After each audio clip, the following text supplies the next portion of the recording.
на чист въздух и на тишина. Дошъл съм на чист въздух и на тишина, пътник. Не ми обяснявай какво пише. Да не се изложи.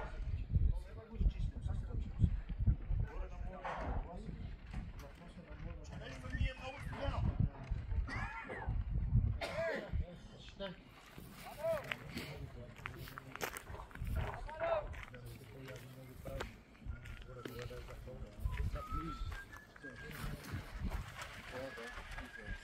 Разбрахте ли се?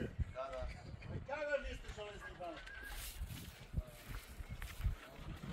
Той е лъжният бригадир на само, че древе до Андрей, там до доктора, т.е. това му казах да ми свърне, като се тръгва от базата за там, че му чака до Даскалово село по центъра на спирка, там до Андрей да ходи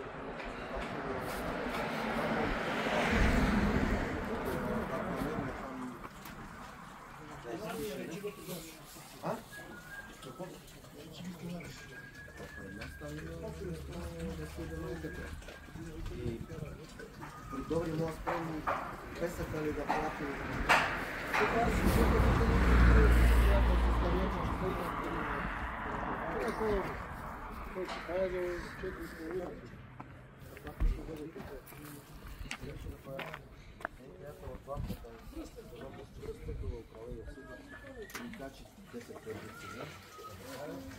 И сме готови, утре нека си бачкат. Баща и син. Ола, къде си? Ами излезте на вътре по-добре. Абе, нещо за сподебе много добре. Очадилите вътре. Паскате го прави. Чакай аз да направя една снимка, може ли? Само внимателно да не падате много. Стига бе, Бойко. Колко е високо влезе?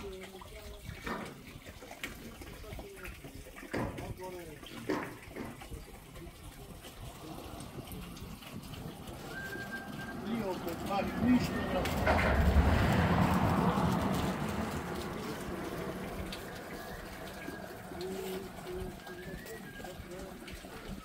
скоро такава блага работа не съм много високо.